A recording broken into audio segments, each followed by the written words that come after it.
Can we just talk about my ambiance in the background? You have not I commented on it. You know what? I almost said something the other day when we're recording. The plants, the lighting. There's a Thank you. bookshelf. Thank It's you. giving. It's warm too. Like the color is Yes. kind of. It's not white. It's like an eggshell. Did you paint? No, it is literally the lighting. It's literally the lighting bouncing off the walls.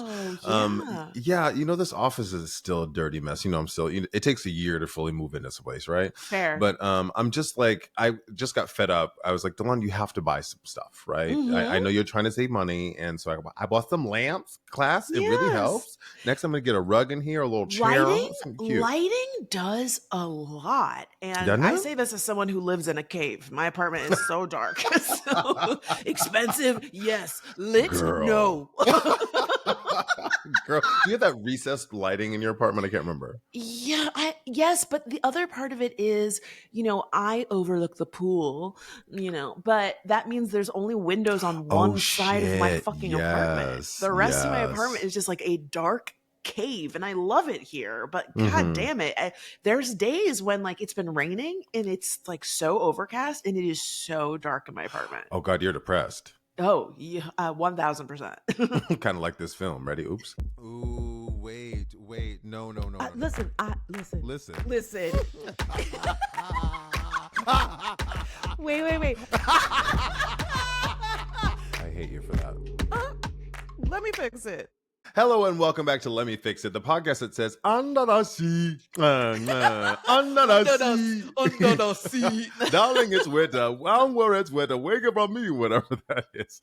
I'm DeLon Grant. I'm an actor, singer, photographer, writer, and an educator. And I'm Francesca Ramsey. I'm an actress, producer, writer, and graphic designer. And as we said in our last episode class, we are diving into and unpacking movies in season 3 of Let Me Fix It. So if you have a suggestion for a film that you would like to see us fix, get at us on Instagram at FixItPod or email us at lemmefixitpod@gmail.com. Now this week, Delon, you picked this one, and it was a good one because it was so bad. It was pretty bad. Holy shit, we are taking you to a version of our planet where the ice caps have fully melted. Dirt is a precious commodity, and there is only water as far as the eye can see. If you smell fish, class, no, that's not Delon's breath. It's a world where those who've survived have adapted and grown gills to breathe underwater. Today we are talking about the dystopian epic Waterworld. Holy fuck, this movie is so bad. It's so bad. It's comedy. It's comedy. Class, if you haven't seen Waterworld or haven't seen it since its premiere, it is currently available for your pleasure and consumption on Netflix. I would say run or swim to watch it. But if you're just curious, take a light stroll and add it to your next Netflix queue. I'm not even sure if Netflix has queues anymore. Does it still do that? Okay, great. I think they just call it your list now, but it's the same thing. I mean, if you don't watch it, you're okay. Oh, you're fine. You are. If you can get through it. This movie is 2 hours long. It took me 4 hours to watch this movie. I kept stopping and being like, is it already?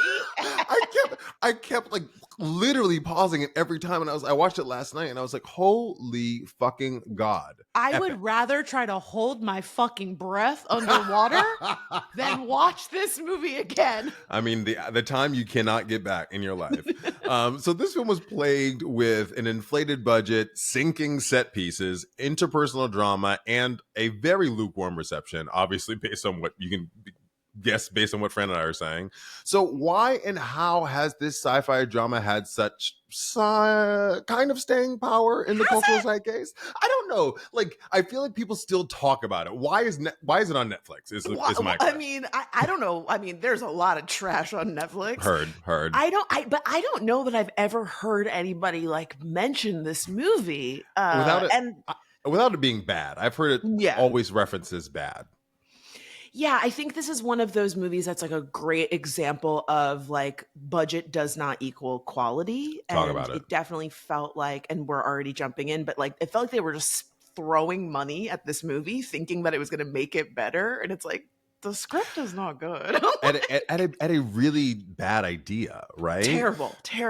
So class, Fran and I are going to unpack the film, and then we do what we do best, each offer our fix. So let's dive in, because we already have. This is Waterworld. Let me fix it. So Waterworld premiered in 1995 when Delon and I were in the 5th grade. If you remember, the year corresponds to when we were in school. Little trick for us. I didn't know that. Well done. Yes, 2002 is when we graduated. So 12th grade. Wow, good. Look at you knowing math. Not knowing math and stuff. No. Don't put math on me. That has nothing. I know how to She's count. also like, that's also not math on. So That's literally counting. just a trick. Oh my God. Okay. So the film chronicles the remains of the human race trying to survive on the drowned planet by trading anything, recycling everything, and pirating from one another. So some people have formed small societies to survive. Drifters are sort of lone wolves traveling the seas on makeshift boats. And Kevin Costner plays a drifter, the mariner.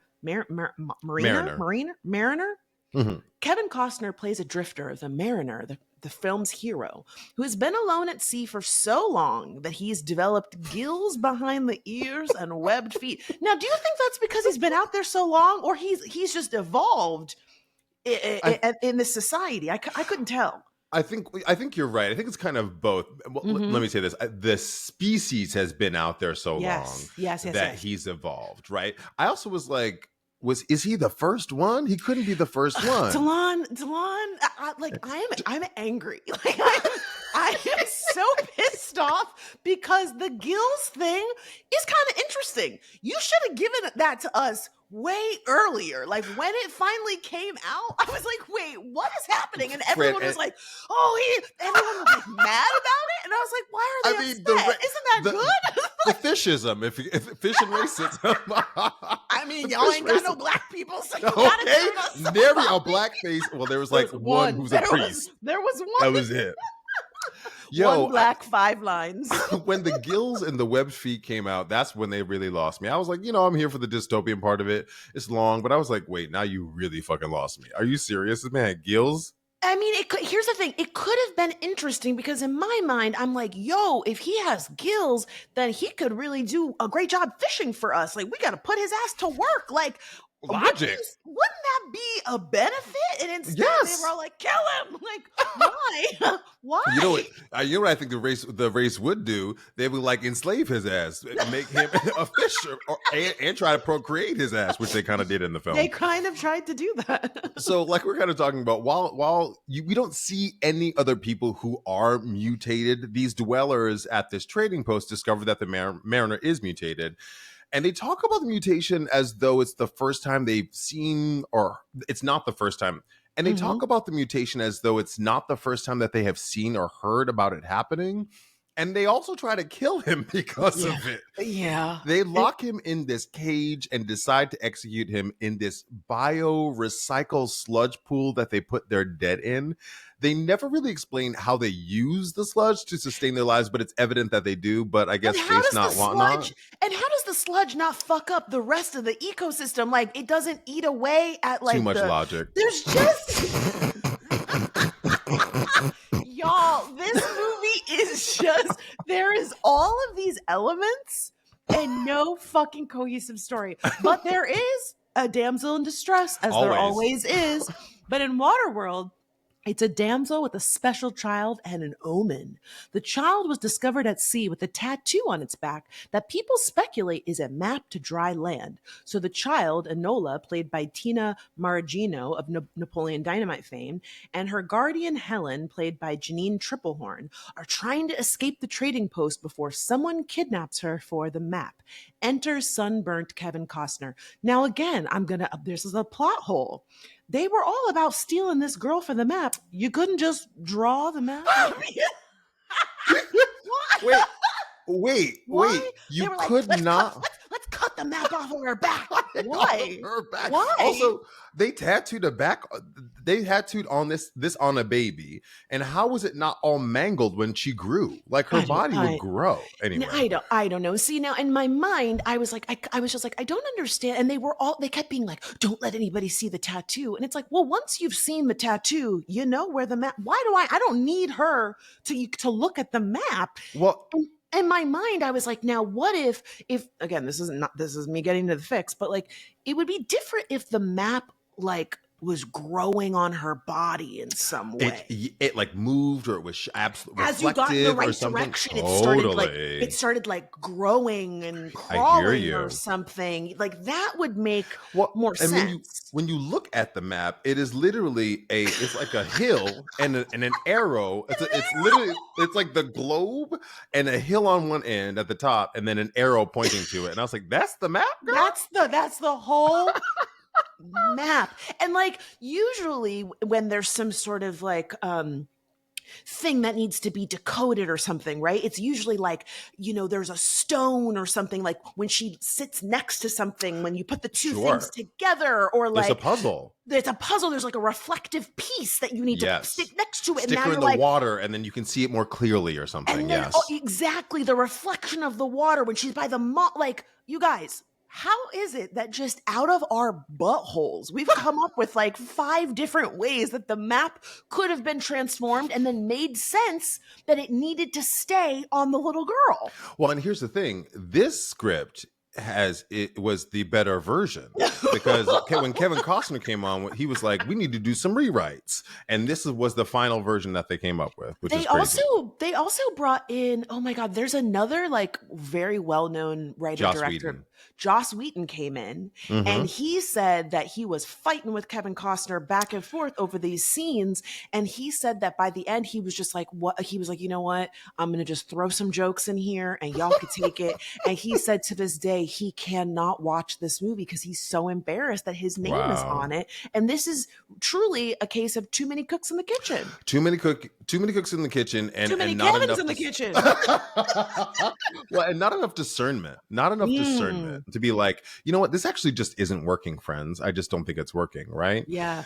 So despite the dystopian, somewhat sci-fi elements of the film, it is very much an action film. Talk about too many cooks in the kitchen. Too much shit in the kitchen sink, guys. Yeah. The mariner, Helen, and little Alona help one another escape and set off on this journey to find the dry land with using the map that's on her back. They're escaping from these pirates called smokers. Now, smokers live on a crude oil ship that's been abandoned.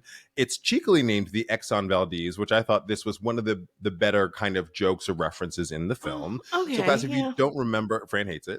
I mean, it's like the bar is so low. Like, totally. Give me some plot. Absolutely. Class, if you don't remember, the Exxon Valdez was an oil tanker bound for California in 1989. It was carrying 35 million tons of crude oil that as it was traveling, it hit Bligh Reef, which is like an island, and it spilt 11 million tons of oil in the ocean. It was a really hard cleanup.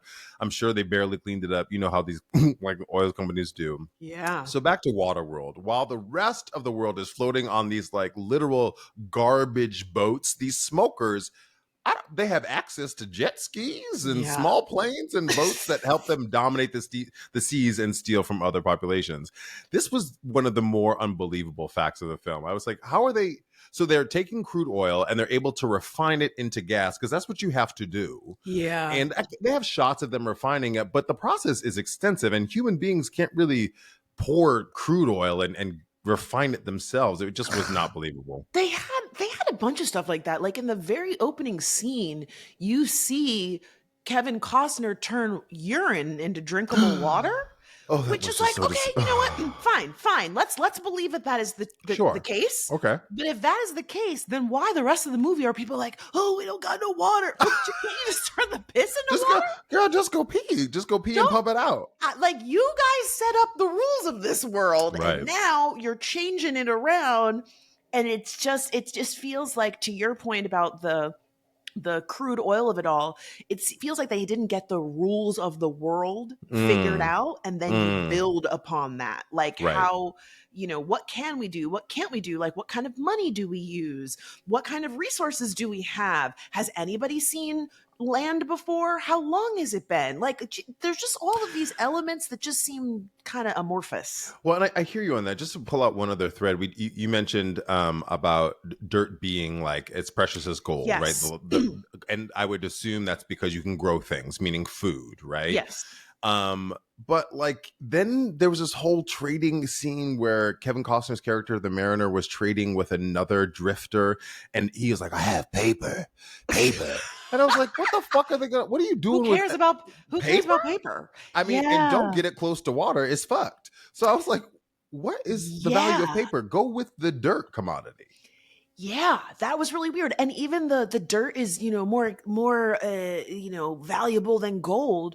Everybody was so excited that he had dirt, and then it was like we forgot that he had the dirt. Like he never used it as a bargaining tool again. Right. It never came up. It just all of these things kind of were just being like throwing spaghetti at the wall. Yes. And it's like y'all needed to cut back because this shit was 2 hours long, and there were so many, DeLon, there were so many scenes where literally nothing was happening. It was just like shots of the boat, like the sail, and then a chain going, and then like a big aerial shot. I'm like, what? Where is the story? What about the scene where the mariner is teaching the little girl to swim, and it's literally the two of them walking around the water, shots of their face together, and then Helen is staring like mystically, like falling in love with him. And I was like, what the fuck? You could have done this in 2 shots. This is crazy. It's so long. It is so self-indulgent. And I know what you guys are wondering, class. Do the smokers keep the mariner, Helena, and Enola from dry land? Spoiler alert. No, they eventually make it, but not without trials, tribulations, and a ton of violence. And DeLon and I wanting to die because the movie was moving at a snail's pace. Dare I say glacial? Too soon? Probably. Oh, okay. No, I like that one. Okay, so let's just jump in. DeLon, what worked well in the film? I mean, it may have been the seashell earrings, but I feel like, was Kevin Costner hot in this film? Like, I kind of was like, he's hot for a middle-aged man. For a middle-aged sunburnt man, I don't know. He had those 3 strands of hair. And when they were wet, it was like, it didn't even reach the eyeball. It was just in the middle of his forehead. Oh my God. Ponytail in the back. Let it go. Gross. Let go. What worked? Listen, it was an action film, so like there was action, Yes, there was action, and I will say, like, God, this is hard. It's hard to say anything positive about this, but like, I will say the practicality of the stunts was impressive. Like, there were moments where it was like, there's a plane, and he shoots an arrow, and it hits the plane, and he's pulling the plane down, and I'm like, how the fuck did they do this? Like, this does not look like green screen. Like, that is a real plane, and the guys are on the jet skis, and the jet skis are like jumping in formation, and there's like a explosion behind them, and it's a real explosion. And I was like, yo, I can see the fucking budget. Like, y'all are spending money for real. But at the same, again, I'm trying to keep it positive, and so like that stuff is impressive, and knowing that it was very difficult to do all that because you didn't want to see. They shot this in Hawaii, and so they needed to shoot it in a way where you don't see any of the islands behind it. And that was what took up a lot of time because like you could only shoot a tiny little bit before you would see part of the island. So like it took just a ridiculous amount of time, but throughout it really did look like they were out in the middle of nowhere. Like technically speaking, it was, a well shot, and like all of the stuff happening was like fun to look at. It was just boring. Yeah, it was you're right, it was a feat, but like I don't know that we needed it. No. Like it was like good, a notch in your belt, but I just don't think that we needed it. But I mean, listen, other positive things. That little girl, Tina Majorino, how do we say her name? Majorino, I think is her name. She was great. she was fantastic. Like, did the character know a little too much? Like, it was a little, I was like, I don't know that I believe all the dialogue coming out of her mouth, but like, They do that whatever. so much with kids, where it's a kid that just does not speak like a kid, Right. because if it spoke like a kid, we wouldn't fucking need it. Like Right. if it's a real child, it doesn't really advance the film. It Sure. needs to be some sort of like wise oracle. But I would also add, like, again, like, I like her, the actress, but we really didn't need a kid with a tattoo on its back. Like Yeah. that did not, like, that part could have been cut in service of something that was more well, or maybe if they wanted to keep this kid, right, like maybe the kid somehow washes up to the barge on like a little broken piece of something, and they're like, where the fuck did this kid come from? And the way the kid is dressed, and the kid's well fed, and it's like, she doesn't have a sunburn, she's like, how the fuck does this kid have this like dewy white skin? Obviously she's not out in the sun, we gotta figure out where she can, you know what I mean? Like, yeah, that's an interesting question for us as the audience to solve, and for the characters to solve, right? And they do mention her coming in a basket at some point with a bunch of dirt. Exactly. And show me, don't tell me. Okay, show me, don't tell me, because I missed that. I hear, yeah. Oh, yeah. I don't remember what it was. I didn't hear them talk.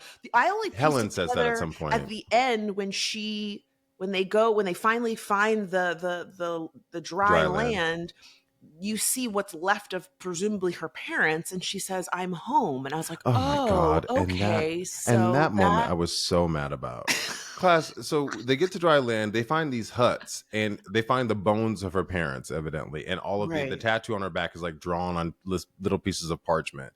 This little girl enters, doesn't get scared by the skeletons at all, and then she walks straight over to this music box, opens it, and turns it on, and it starts singing, and she goes, "I'm home," and I was like, "Come on, it was very weird." And it also, it's like, so because then they also had little drawings similar to the tattoo on her back, so it's like, were they like they were practicing before they decided to tattoo and they just their sent baby her out in a basket, and they tattooed their baby?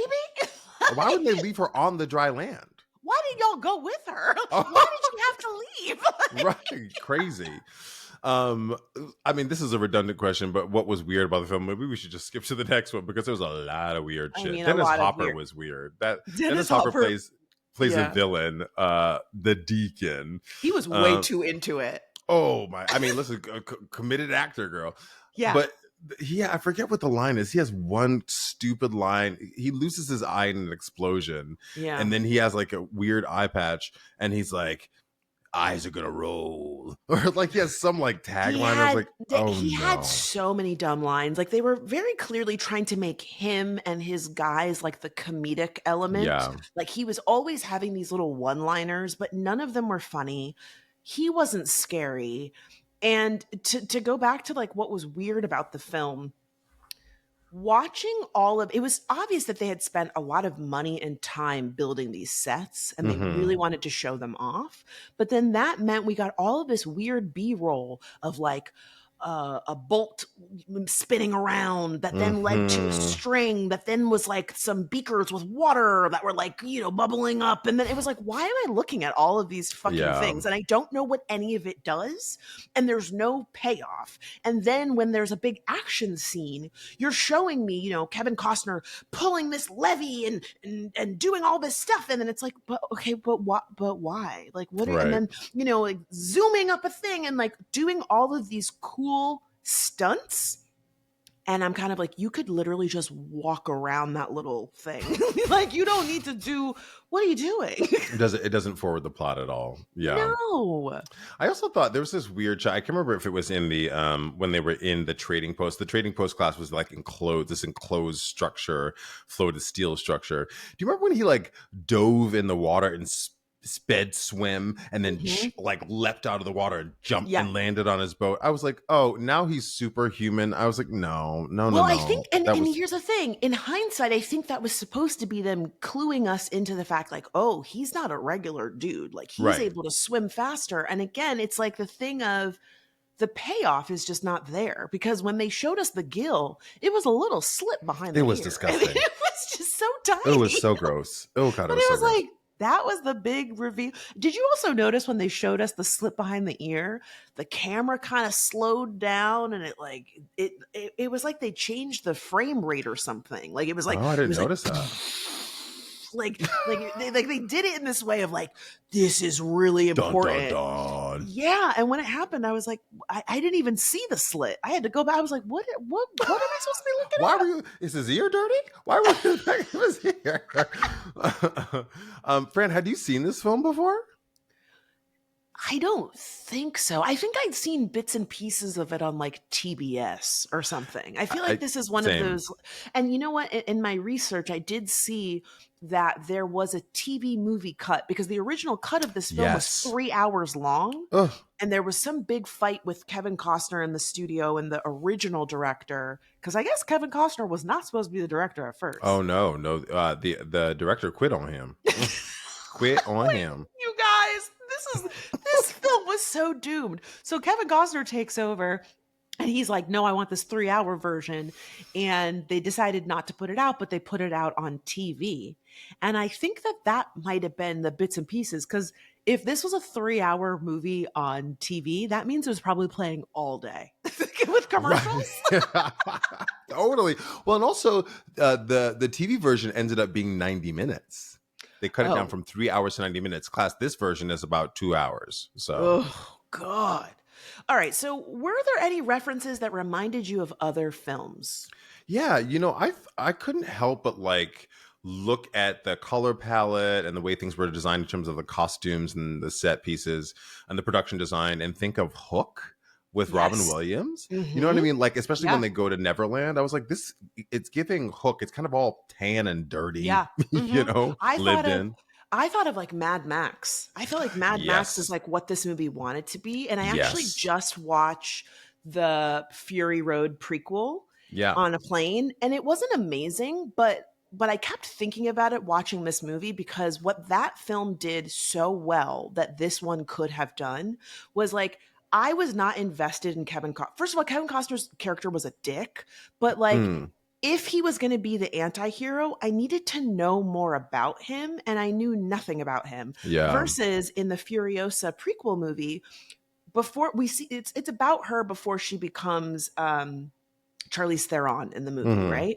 But we meet her as a little girl, and spoiler alert, we see that like, her mom gets kidnapped and she gets Mhm. separated from her family. And so then we get to watch her journey to try and get reunited with her family. Mhm. And you understand why she's such a fucking hard ass because she had Right. to see her mother get murdered. So like, Mm. Kevin Costner, why are you so nasty? Do you miss your Right. fish, mama? Like, what? Give us the Finding Under the Nemo. sea. Give us the Finding Nemo moment where your mama gets Yeah. eaten up by a shark or something, so that we understand who you are. Well, You and know? to your point about Mad Max, this is kind of coming up in our next section here, but the writer actually wanted to rip off Mad Max. They saw Yeah, Mad Max, I which could came tell. out in 79, and they were like, let's rip this off. And how do we do that? Let's put it on water. My God, that is exactly how the conversation went. Yes. Like, Friend, no would you story, survive? just vibes. Totally vibes. Would Would you I survive this? Would I survive? You know what I can't stop thinking of is you and me swimming in college and me being like, you don't know how to swim? You don't know how to tread water? And my ass being so sore the next day. Girl, and it was, talk about Schadenfreude. I couldn't get enough of laughing at your ass, being like, yeah, that's what you get. That's exactly what you That's get. all I could think of. Would I survive? I don't know. I can swim, whatever, but like, I don't think that I have the survivalist skills. I'm not gonna fight anybody. I ain't building shit. No, I'm really not doing any. I mean, of I that could stuff. I think we've talked about this in a different context before, but I could be like a politician. Like I could be Yeah. like a speak for a group and be an organizer and public Yeah, I could be the speak. I could do all showrunner. that. I could tell people what to do. Hey, lift that up. That looks ugly. Move that. Y'all are eating way too much of that. You smell funky. Like I could definitely tell Bitch, people what everybody smells funky in this world. not Ain't no. me. Not me. And honestly, it's Waterworld. We have no excuse. Y'all should be bathing. You should be wiping up. At least You smell better like get that seawater. seawater. Yes, exactly. I cannot swim, class. Fran knows this too well, so I'm not surviving. I don't think I'm surviving this unless I learn how to swim. But then, like, there's to learn how to swim in the ocean is like Mhm. just risking drowning, and so I just don't think it's gonna happen for me. Well, and you know what? Little girl who played Enola and the woman who's her kind of caretaker, they almost drowned like the first week of filming. Oh, are you for real? They fell off a part of the set and they were hooked onto it and they were being dragged by part of the set the first week of filming. Now, you know what I would have done? What? Goodbye. I would have taken my check and gone I would have taken home. my child and been like, "Sorry, that's Oh a yeah, no, no." take my kid, but I'm saying that take the money. The money is gone, and I'm not Yes, going to be in this movie. And I would have gone home. Absolutely not. I would not have stayed girl. doing that shit. That is fucking scary. Hmm. So now let's talk about some interesting facts about this film. So widely considered a box office flop, as we've been talking about, class, this film did eventually turn a profit, turns out. Prior to the Titanic, Waterworld was the most expensive film ever made. Wow. Universal Pictures budgeted $100 million for this film, which quickly ballooned to $135 million. The production costs eventually came in at 175 million. However, Wow. the distribution and marketing of the film landed the cost at 235 million dollars, with Kevin Costner investing 22 million of his own money. Listen, that's why he was like, "Hey, yo, we have to cut this film. It's got to be 3 Hmm. hours long. Y'all got my money. Y'all got my Yeah. money." I mean, and to his credit, he did invest, so he does get a Yes. say. Totally. And it did eventually gross $264 million worldwide. So it made about a little less than $30 million back in profit. I mean, that is nuts. And you know what? I'm gonna quote Cord Jefferson, who in his Oscar win for American Fiction said, instead of making these $100 million movies, y'all should make a bunch of smaller movies for more reasonable budgets. And I'm Yeah. sorry, I just don't understand why any movie needs to cost $100 million. That I very first budget is crazy. Crazy. Not in a country where people are starving. Not in a Talk world where people are starving, but like, talk about it. Talk about wow. it. Wow. The film the film set was an artificial seawater enclosure off the coast of Hawaii, which again, that contributed to why it was so difficult to film because Mm, I read a bunch of different things on IMDb about this, that the sets did not have bathrooms. So a big part of the time that was wasted making this movie was taking people back and forth to the island in order for them to go to the fucking oh bathroom. my God. Now, y'all could Oh, have spent $1 million on some floating porta potties. a porta potty? You could literally just have a porta potty like makeshift island. You built a whole another island for the part of the set. That's so stupid.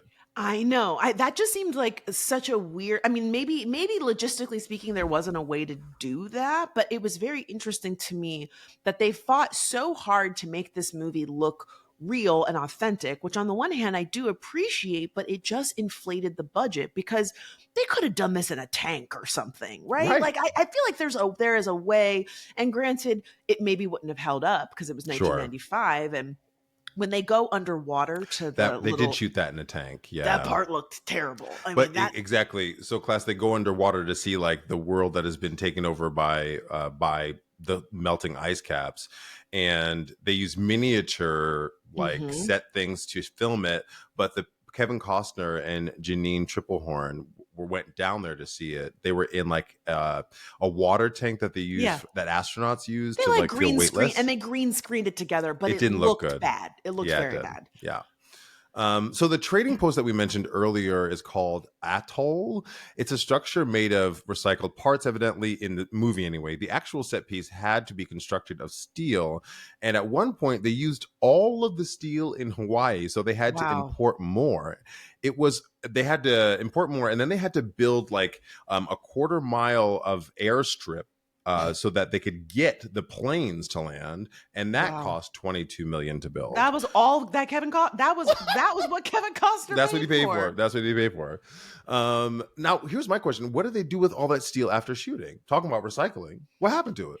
That is a really good question. I have no idea. It's still in the Pacific Ocean. Yeah, I hope not. Okay, so some other interesting facts. Kevin Costner was on set on water for 157 days shooting the film. Now, by the end of that, he probably did get some gills. Hell no. Hell no. Pruny as fuck. Okay. His fingers all shriveled up. I thought this next one, why don't you do this next one too? Because like this one was really this made me cackle. So Kevin Costner and the film's director, Kevin Reynolds, had worked together on several films, but had a falling out while shooting Robin Hood, Prince of Thieves. So when Costner requested Reynolds direct this film, the director refused and had to be convinced. It is rumored that the two had many more disagreements while shooting Waterworld, leaving Reynolds to quit the film, saying Costner should only star in movies he directs. That way, he can work with his favorite actor and favorite director. The shade. The shade. That was, it was smooth as fuck. It was. Here's the thing, Delon. I think about this a lot.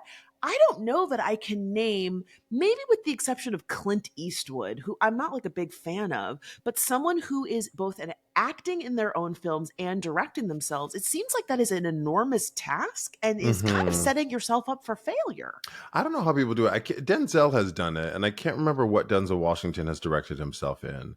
And that's a testament. I can't remember. So it probably wasn't. Yeah. I just feel like another one that I thought of was like Bradley Cooper in A Star is Born. And like the movie's fine. But I thought to myself after I watched it, I wonder if the movie would have been better if he wasn't directing and acting. Because you can't, while you're on set acting, you can't be thinking about what the camera is doing. It's not possible. I don't want to. No. He also directed, there's a movie about Leonard Bernstein, the composer, and I forget what that was called. Yes. But Bradley Cooper also directed and starred in that. He had a big fake nose in that movie. Oh yeah, controversy, ready? Yeah, he really did. I didn't think, I was like, and I guess I read an article. Maestro, thank you. I read an article where he was talking about he would like shoot a scene and the DP would do all the shooting and then he would go back and watch the playback on the little handheld thing that they have on set. And I was like, so much time you have to do that. It takes a lot of time. And I would think, and again, like I wasn't looking at this at Waterworld and being like, oh, the direction's really good. But I kind of think because you are an actor and you are worried about your looks and how it's coming across, I kind of just feel like it's selfish for you to be directing and be acting because you're not able to give every scene an equal amount of attention because just by nature of like the craft, if you're in the scene, you can't be doing both jobs. It's just impossible. Where's the objectivity, right? I mean, it's all subjective, but like I think the objective eye, I hear you, is going to be a little skewed or tainted because you're also worried about how it looks, but you're worried about how you look. At least I feel like that's what I would feel to your point. Are you really picking the best takes are you picking the best takes that make you look good? And I would say for this film specifically, it's so bloated. There are so many shots that do nothing. Like the boat, and like the boat is fading in and it's like 3 shots of the boat layered as the boat is, sailing. And then like one shot is in purple and the other shot is in yellow and then it's underwater. And it's like, why do we need any of this? Cut all of this. Right, give me back 30 minutes. Cut it, Kevin. The film was also plagued with many issues beyond what we've already examined, class. One being that the cast and crew kept getting seasick. Nay, please keep it away from me. I can't talk because remember, for your birthday when we went on that ship, Francesca was puking her brains out. Fred was the only one that actually vomited on this little boat trip we had. Everybody was sick, but Fran, it really got you, girl. It really did. So they tried a bunch of remedies to combat the seasickness, but actually ginger candies seem to be the best remedy for most people. That's kind of crazy. Oh. Yeah, I never heard of that as a remedy. I think when I was on the boat, they gave me, I think I was just drinking water, but water did not help. That just Yeah. jostled it around. It just made it worse. Okay, so this was also interesting. Samuel L. Jackson turned down the role of Deacon, the leader of the Smokers, to play his iconic role in Die Hard with a Vengeance. I could see him playing that role. Yeah, he would be great. He would be I think great. he would have been great. I mean, you're not going to fix a bad script, but shout out to Samuel L. Jackson because he was like, no, no, no, I got something better over here. And so instead, Dennis Hopper ended up being the one-eyed villain. Yeah, he read that script and was like, girl, bye. This is already a franchise. Yeah. This is interesting. So Janine Triplehorn, is it Jean or Janine? I don't know. It could be either one. Okay. So Janine Triplehorn evidently refused to do nudity that was in the Mhm. script, despite having done nudity on screen before and after Waterworld, because she also read the script and was like, She said, my nah. tits will not be associated with this track. Not for this. Not for this. Girl, you got me bent. You got me fucked up. If you're going to see nips, I need an Oscar nom.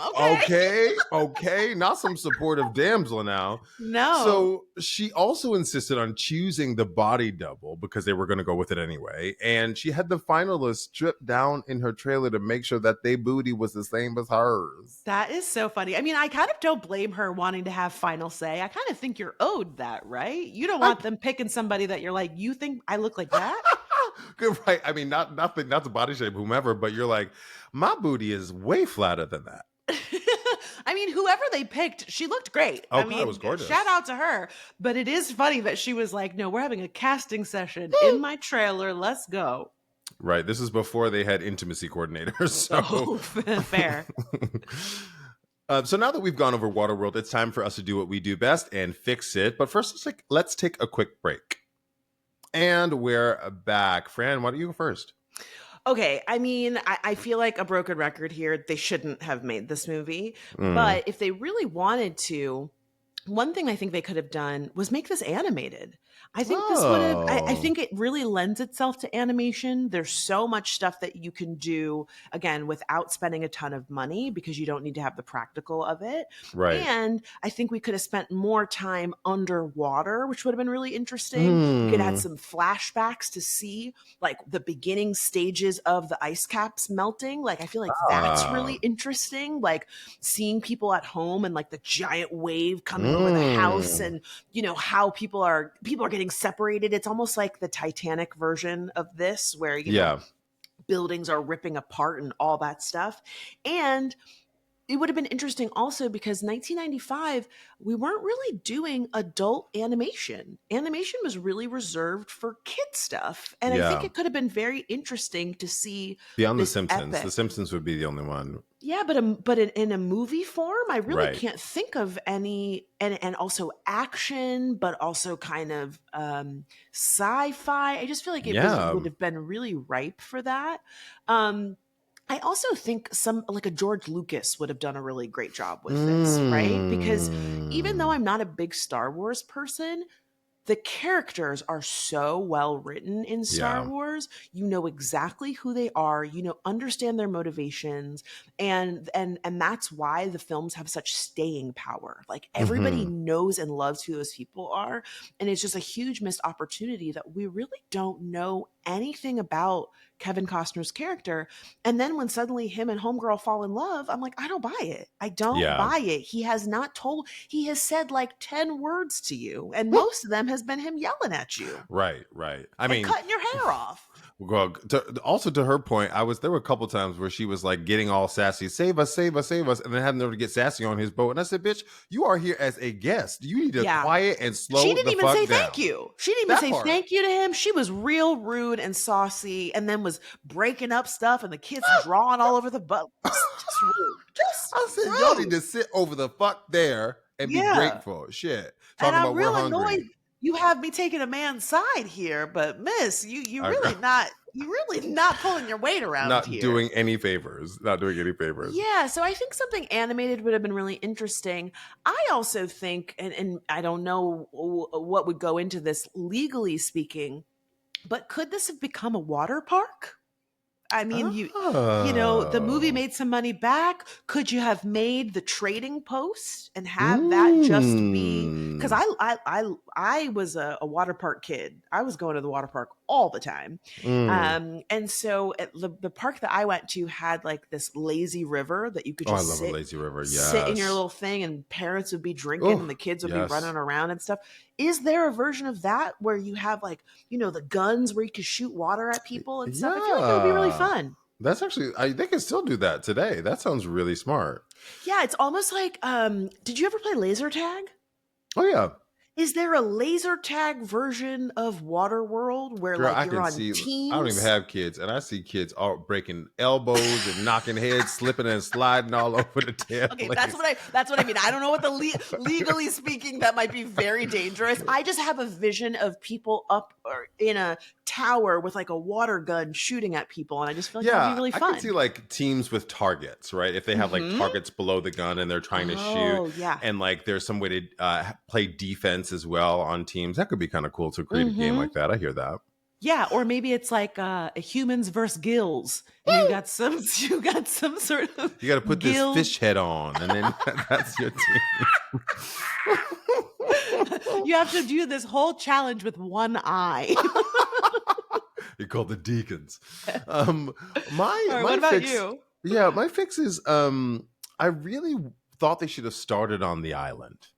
I Mm. really feel like you needed the dry land and you needed like a call to action. What was the reason that they have to leave the island?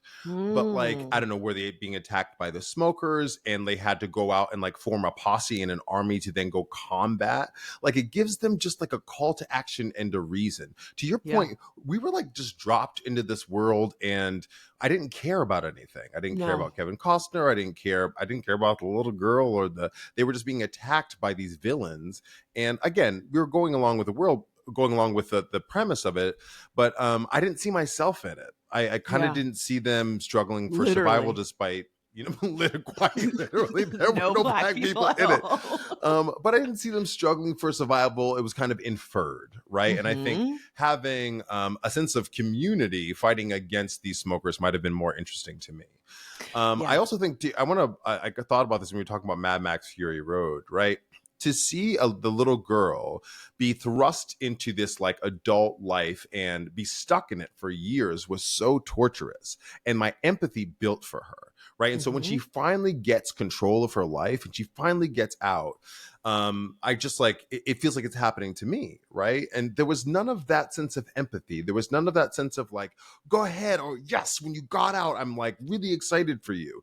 It just wasn't a Hmm. well told story in that way. So I think starting on the island and having something to fight against would have been more Yeah. interesting to me. This also needed to be 90 minutes. Yes. This could have been 45 minutes. It was way too long for me to care. Uh, Yeah, and something that I thought about when you were saying if we had started on the island, it could have been interesting if they were doing okay on the island and they had their crops or whatever, and maybe some sort of like, how like plants can get sick? Like, what's mm, their version of like COVID happens to their plants? And they're what's the like, it's the Irish potato famine. yes, like something happens to the plants and they're like, we have to leave this island in order to find a Mm, new place to inhabit because mm. we can't eat these, like, and to your point about building the empathy, we meet this family and maybe Kevin Costner is not some random mariner. He's the fucking dad to this little How about girl. that? How about And that? maybe the little girl eats something and she gets really sick and she's almost dead. And How now it's about like, that? we have to leave or she does die. Again, like Mm-hmm. this happens in a lot of movies, but you kill somebody up front, it hooks us because Yes. everybody knows how terrible it is to lose somebody. And Mm-hmm. if you show how great and strong their family is and how much they love each other, and then you kill the mom, or maybe you kill the mom, so it's the daughter and the dad together Mm. figuring it out, and Yes, I love maybe that. I don't know, she doesn't talk or something. They always do something like that where then like when she does talk, she's like, "What? There it is." And they're like, "Oh my god, she's talking." And Right. The mom dies and she just stops talking and and she hasn't said she's anything. Yes. Talon, she stops talking because the mom dies, and then they set out on this quest to find a new island to inhabit and then they encounter the smokers. And Yeah. then they're like, "Where are you guys going?" And they're like, "Oh, we're not gonna tell you where we're fucking going." You know what I mean? And then it's like, we Yeah. gotta outrun them. Maybe maybe mom has some distant family members that are on some other island, and she's like, they're at this place. You go there and you'll be okay. And then she dies. Or what if they discover Atlantis? Atlantis, if you Mm. don't know, class, Atlantis is this mythical underwater world that exists evidently on this planet. It doesn't exist. Right. But what if like there were people who learned how to survive and get oxygen underwater, Oh, they and meet that, some mermaids. well, why not? Under the sea.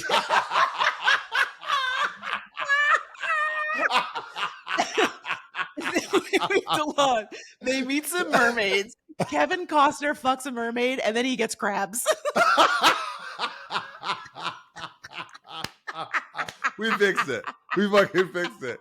Go recut the film. The Atlantis thing is really interesting because you know how like I can't remember what movie it is, but they're always like these mythical sirens that are like laying on a Mhm. rock singing, and they are like luring fishermen in and killing them and Yes. stuff. Maybe they meet somebody like that and they find out about this Atlantis world or something, you know, and then they turn on them or something, right? Like it's almost like we found our salvation, but these people are really bad. So like again, it's upping the stakes of who they're running into, that's, you know, complicating this water world. Well, and I also I also like that because like it really continues to indict like humans or if these Mm. or this other species, right? It says like we're all flawed in some way, and we're looking for the nugget. We're looking for the thing that is positive and hopeful always.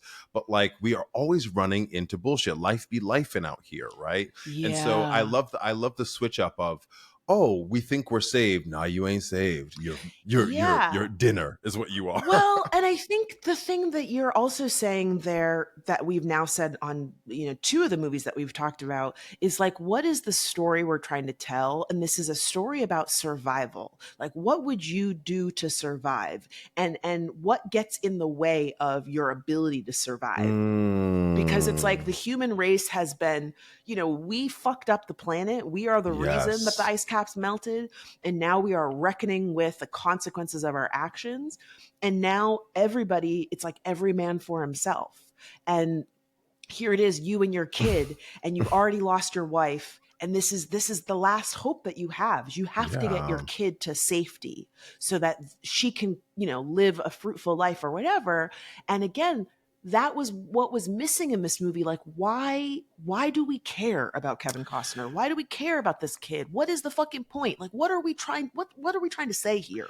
You know what I love about what you just said too is like the idea that I think capitalism, all roads lead back to capitalism. It's all capitalism's fault. If capitalism is the reason we melted the ice caps because of crude oil, because of cars, because of emissions and all that shit, it's because people wanted money and it was singularly focused, right? Me, get money, build capital.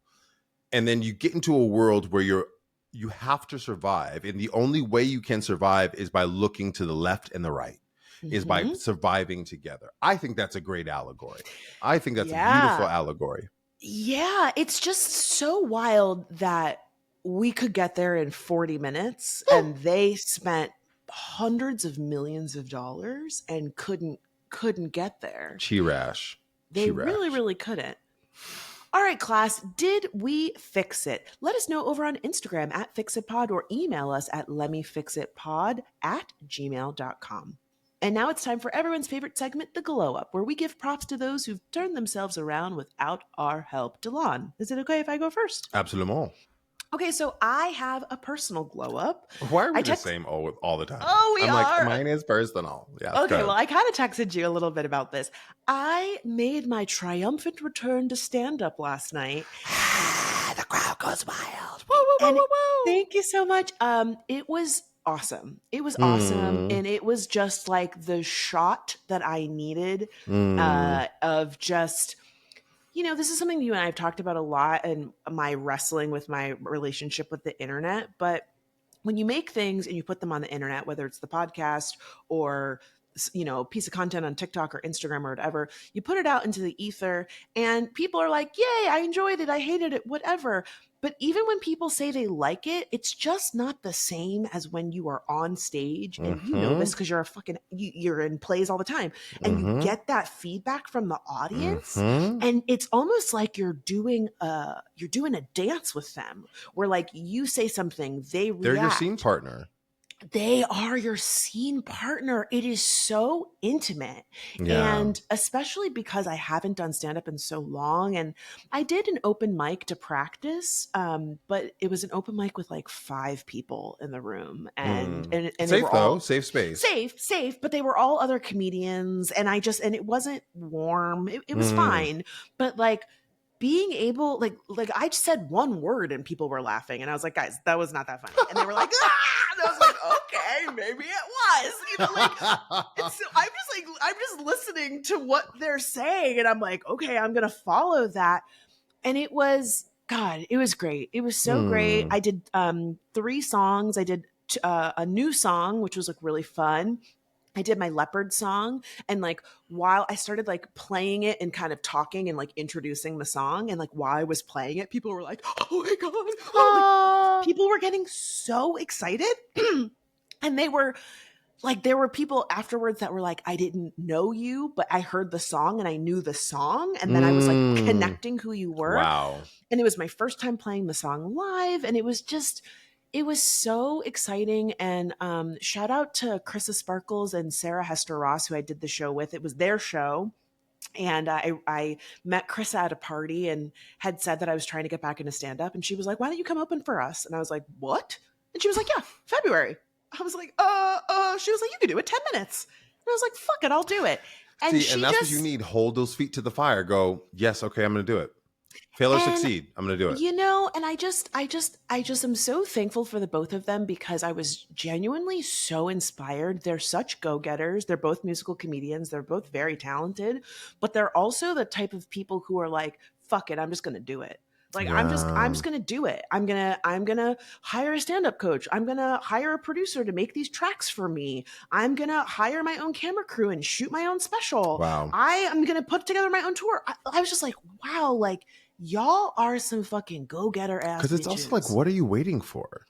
It's that perfection thing but like it has to be a certain way, and it has to be it's this, and forgive the phrasing, Fran, but it's the same slapdash way you put shit on the internet. Some of it you do curate, some of it you really do polish it. But I feel like you're also, girl, let me put this camera up and just talk and have an opinion on the thing, right? Yes, it's the same.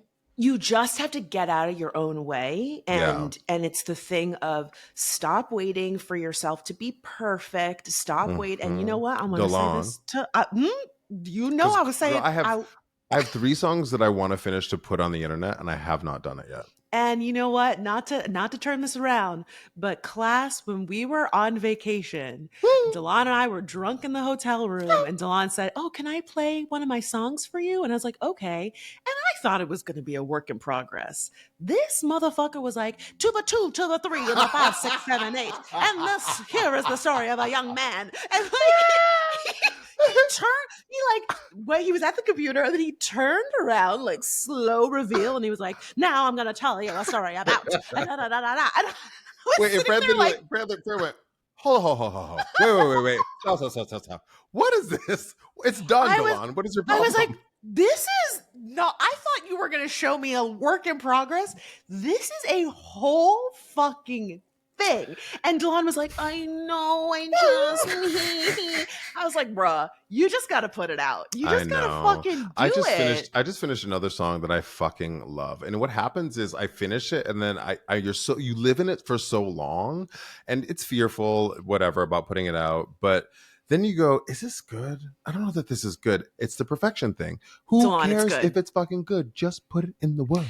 Yeah, listen, and this is my what would J-Lo do of it all? J-Lo doesn't give a fuck. They said it's not good. Nobody wants to be in it. Her entire community said, don't do this. Everybody said, don't do this. Person J-Lo, no. Jane Fonda was like, J-Lo, don't do it. This is bad. This is terrible. And J-Lo said, I don't give a fuck. I'm Right. going to do it. And so that was me doing stand up. Let me tell you, I was backstage nervous. And they were like, Ooh. "Oh yeah, just so you know, you can do 15." I was like, "No, no, no. I will do 10 because that is what I have prepared. I have 10 minutes." And I just went out there and had fun. And I'm so excited. I'm going to go to some more open mics. I'm hiring a stand-up coach because Cute. I'm putting together an hour. And bitch, I'm going on Yes. tour. Go I'm going on ahead. tour. Go Yeah. ahead. Proud of Yeah. you. Thank you so much. You continue being an inspiration, truly. Like this, you know what, class, they say have, your immediate circle, 5 people that you look up to are doing the same thing. I don't know what the adage is or the Mm-hmm. whatever.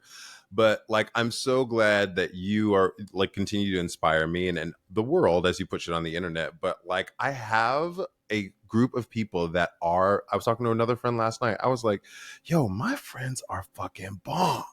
You are out here Yeah. giving. My friend, this little anecdote, my friend Charles was studying to take these architecture exams. Girl, she took these exams 7,000 times. I said, Charles, you are the poster child for perseverance, because I would have Mm-hmm. crumbled. Anybody, no, Yeah. I wouldn't have, but anybody else would have crumbled. And you fucking did that shit. You spent thousands of dollars, studied fucking 8 hours a week to get that shit Mm-hmm. done, and you did it. Like, no matter how long Yeah. it took. Like, I'm so proud of you, you know? Yeah, I feel that way about you. I feel that way about Sham and Caitlin. I feel that way about all my friends. And man, so often I see people talking on the internet mostly about, oh, my friends are haters and my blah blah blah. I'm like, can't relate. My friends are fucking bomb. They are Okay. working their asses off. And it's so nice also to be in a space where sometimes I get jealous. Like, I'm human, Right. but because I know how hard you work, because I know how hard Shamika works, because I know Mm-hmm. how hard Caitlin works, when y'all have wins, it's my win too. Talk about it. Cause I'm like, I seen you in the motherfucking trenches. I've gotten the Yes. late night calls. Mm. I've been there when the door was slammed in your face, when things didn't work out, and vice versa. And it's just so nice to be in community with people who are working just as hard. And class, if there's anything you could take away from this, build that community of people that Yes. encourage you to work 10 times harder and are honest with you. And they say, oh, that wasn't it. That wasn't it. Right. You got to go back to the drawing board on that one. But then they also, Michelle, I'll put in that Oh, bucket too, because girl. Michelle works harder than any mother of that. When do you sleep, Michelle? I don't know. Okay. But also, like that class, to Fran's point, you don't have to get rid of your circle, your friends who are not working as hard Yeah. as you want to. Oh yeah. I'm just saying, like, compartmentalize. Mm-hmm. Have people in your life that are moving forward like you are. Amen. And What's your speaking of glow up? moving forward, yes. My glow up we talk about this all the time, Fran. My glow up goes to me in this fucking gym. Delon, you in the gym. Listen, I go to this gym I 4 can see the. fucking days a week. Let me say, Delon, I can see the shoulders through the shirt. Girl, You got them sweater arms. I looked in the fucking mirror this morning. I like turned as I was brushing my teeth. I was like, oh my damn. Wow. Like, it is working. And let me tell you, and this is, I definitely have body dysmorphia as a gay man in the entertainment industry. I'm gonna just say that straight up, right? But it's not to poo-poo anybody else's experience. It's just saying, like, this makes me feel good. It makes me sleep better. I'm sleeping better, which is I'm relying less on caffeine. There's a cup of coffee right here, but who cares? But it's changing everything. It's helping my mental health as well. The other thing I'll say is, don't ask me what documentary I watch, because I go through seasons, but I watched some documentary where this fitness guy athlete was talking about how he was gone vegan and blah, blah, blah, blah. And I don't like really cooking chicken. I don't like cooking meat. And I was trying to cook more. Girl, I have been just eating vegetables. I've been farting up a storm. Oh my God. Bitch, I was like, I'm never. The room is rank. This morning I woke up. I had a little bit of a headache. I have a humidifier in my room because of the heat is on. I woke up. I was like, why am I having a headache? I was like, that's that methane from your asshole, nigga. That's all that farting you were doing. Damn. Oh my! You gotta get some Beano, and there'll be no gas. A Beano. That's their tagline. It's brilliant. Beano, I you do should have sponsor the pod. I do have some Gas X or something like that, which I haven't really been You have taking. to eat But it before. You have to eat it before you eat the thing. You can't eat it what's after. what's really annoying is that like I'm like, damn man, I can't have cheese and I can't have vegetables. Like it's just so much fiber. Class, if you're a Hmm. vegetarian or a vegan, please let me know if this is like something you deal with because I am really annoyed. But I really do like the benefits. Like I Yeah. feel good about eating vegetables all the time. You got to Now eat have some chickpeas because you got to get the protein in there because chickpeas have a lot of protein. well, I've been doing plant-based protein shakes that you told me about. Oh yeah, But yeah, yeah. but to your point, like that's like a processed thing. I should be eating like protein that comes from plants, right? Chickpeas are good. Edamame is good. Lentils are good too, right? Yeah, lentils are good. Oh my God, I have a really good red lentil curry that I made for a girl that was vegan that I was Girl, talk dating, about and farting. Damn. it's really fucking good though. It's Really so send it to yum. me. It's incredible. I mean, you're not gonna make it, but sure, I'll send it to you. I knew it was coming. I knew it was fucking coming. Listen, I am cooking. I just like, but you know me, girl. I need like 5 ingredients. It can't be 17 ingredients. Yeah, let me see how many it has. Can it just be like a curry mix that I put some shit in? Or do I have to like Yeah. boil and No, shit? no, no, no, no, no, no. I think you buy there's a brand of curry like mix that I really Yes. like, and that's what I use. And you just do like 2 or 3 tablespoons in there. It's really good. And let me tell you, I made this curry for my mother. My mom eats meat. When I tell you, every single time my mom comes to visit, she's always like, "Can you make me that curry you Ooh. made?" And she always seems so like shy about it because she like doesn't want to admit how much she loved it. But I'm like, Mm. "Yes, I will make it for you." That's a It's great really good. endorsement. It's well, and you know what the other thing is too? The woman that I got the recipe from, her site is called Rainbow Plant Life, and she's vegan. And she says that this is the meal she makes for anyone who says, "Oh, I could never be vegan." She goes, "Okay, I got something for you." And then she makes them this curry, and they Write it go, down. "Now wait a second. Now wait a second. This was You put fire." your toe in that It now. is Rainbow so plant I'm life. going to send you the recipe. It's actually Okay. very easy. The thing that makes it so good is she puts peanut butter in it. And it makes it Yes. Creamy. real I'm creamy. salivating. I'm It's currently so salivating. good. Get you some naan bread. Oh, Oh, fucking naan, naan, non. naan, Ooh, naan, girl. come on. Naan, naan, naan, Come naan, on, naan, come Rihanna. on. I will fuck a non up. Well, I'm so proud of you, Delon. And, I will also Thank say, you. I know we have to wrap soon, but I was really proud of you because you spent money on that gym too. You were like, this gym is expensive, but that's my hack. My Yeah, hack is man. spending fucking money on the gym because what I'm not about to do is throw money away. Talk about it. I'm Because sorry. like I don't. I'm at the I am literally at the Mercedes of gyms. I am at Mhm. Equinox and I'm like I'm going every at least 4 days a week. I'm going. I have to get that money's worth I'm because telling you. for me, whether I'm going, you know what my Pilates studio has? My Pilates studio charges you if you don't show up. They have a no-show fee.